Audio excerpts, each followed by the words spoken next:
In this video, I'll be explaining how certain edits are done in the music video, Queendom, by Red Velvet.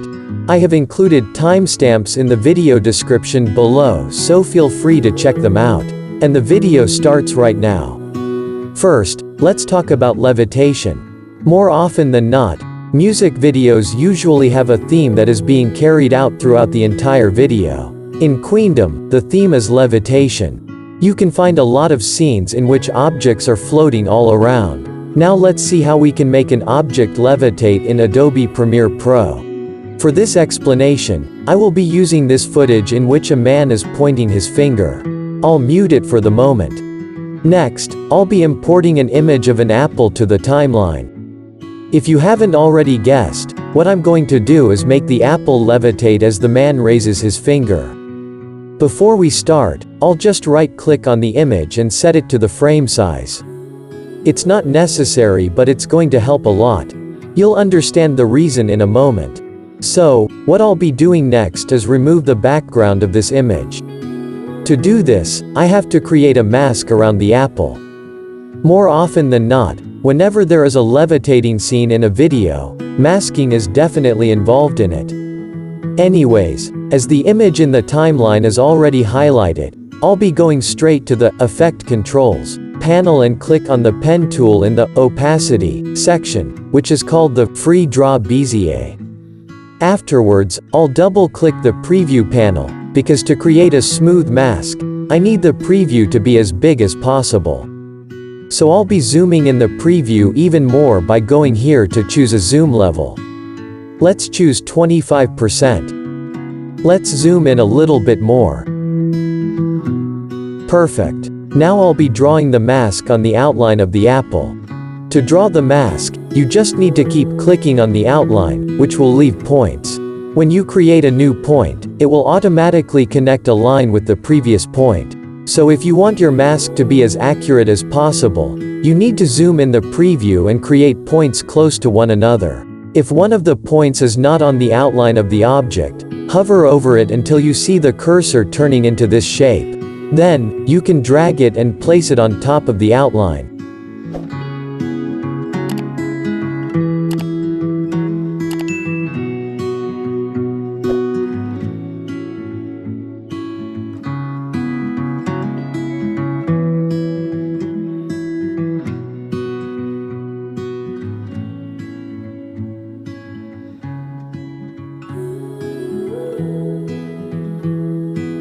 To complete the mask, click on the first point you started creating the mask. And now it's completed. I'll zoom it out and double-click on the preview panel once again. I'll be unmuting the footage now. Next, I'll decrease the size of the apple to make it look more realistic.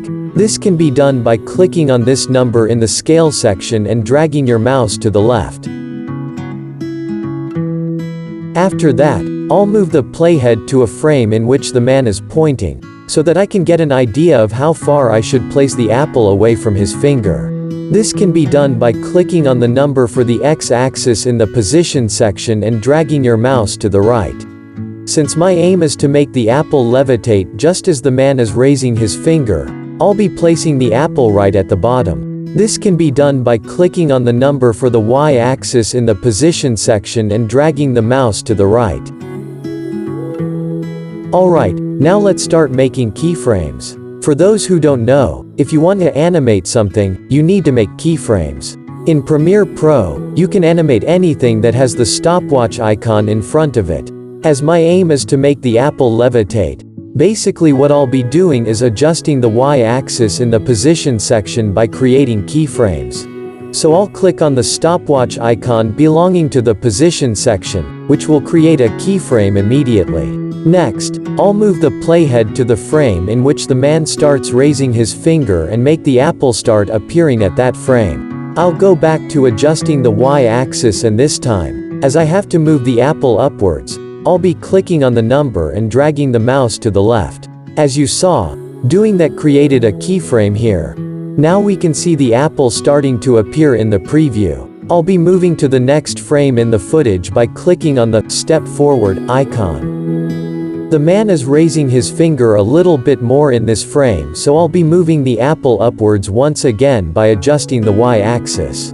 Once I'm done, I'll be moving on to the next frame of the footage. Likewise, you need to go to each frame of the footage and check whether the position of the object you want to levitate should be changed or not.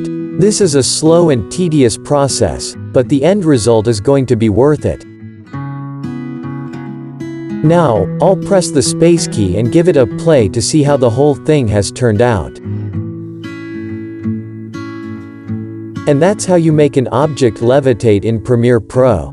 If your object is a bit wobbly at certain frames, you can always go back and change the keyframes by adjusting the Y-axis. Next, let's take a look at these scenes in which the teleportation effect is used. How can we create this effect? Let's go find out. For this explanation, I'll be using this footage in which a woman is running with her dog and swinging off a tree branch.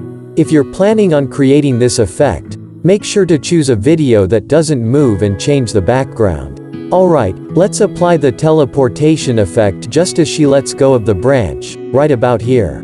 Next, I'm going to import a video which is a shockwave. You can download this footage by going to the link in the video description below.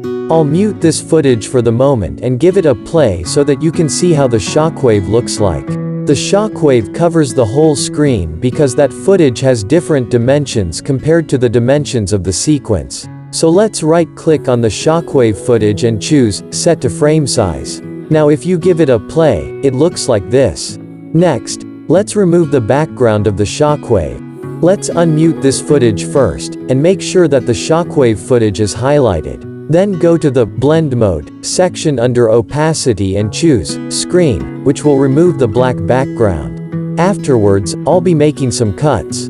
The first cut I'll be making is at the frame in which I want her to disappear.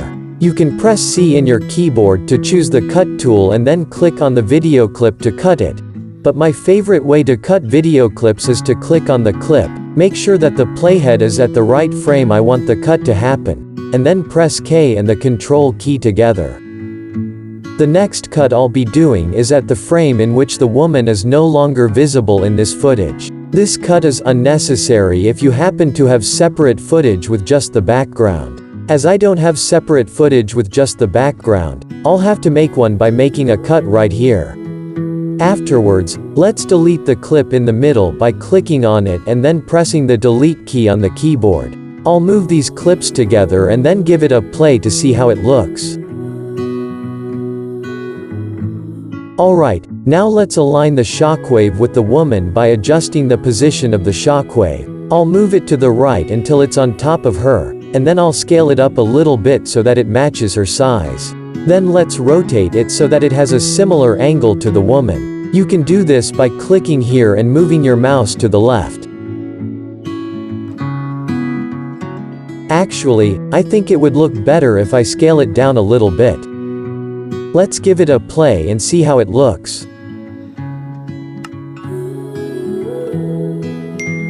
Yeah, it looks good, but it would look much better if we can decrease the width of the shockwave to remove the space between the shockwave and her so that it would look as if the shockwave is coming out of her. So let's go to the Effects panel and type Basic in the search bar. You'll see an effect called Basic 3D coming up under the Perspective section in Video Effects. Let's click on that and drag and drop it onto the shockwave footage. Then go to the Effect Controls panel and go to the effect we used. We'll be adjusting the numbers in the Swivel section to get the result we're expecting.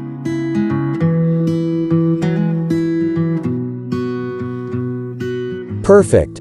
Now there aren't any empty spaces between the woman and the shockwave. Let's give it a play and see how it looks.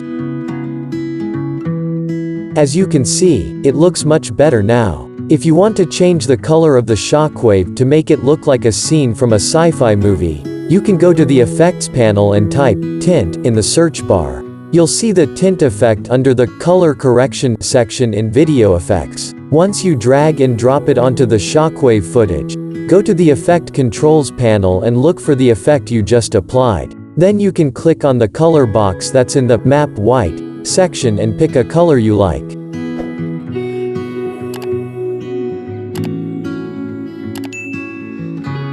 Let's see how it looks.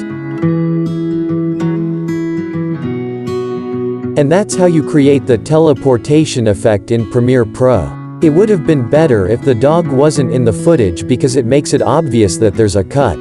That's why it's so important that you choose a video with an unmoving background in order to create this effect. Next, let's talk about the transition you can see right here. This transition can be applied very easily as it is built into Premiere Pro. All you need to do is go to the Effects panel and type Iris. Then under Video Transitions, you'll see a section called Iris, containing 4 other effects. Out of those effects, the one we need is the Iris Round effect. I'll drag and drop it between my 2 video clips and give it a play. If you need to make this transition move slower, you can click and drag it and increase its length. If the transition is not at the center between the 2 clips, you can adjust it in the Effect Controls panel. Just go to the Alignment section and choose Center at Cut. That will center the transition. As you saw, the transition was slower than earlier. If you want a fast transition, all you need to do is shorten it by clicking and dragging it. Once again, let's center the transition and give it a play. As you saw, it is way faster than earlier. If you see this transition in a music video again, now you'll be able to recognize it as the Iris Round transition. And that's how you edit Queendom by Red Velvet. Did I explain every effect in this video, or did I miss anything? Let me know in the comments below. If you found value in this video, make sure to like this video and subscribe to my channel. Turn on your notifications so that you won't miss any videos like this. I'll see you in the next video.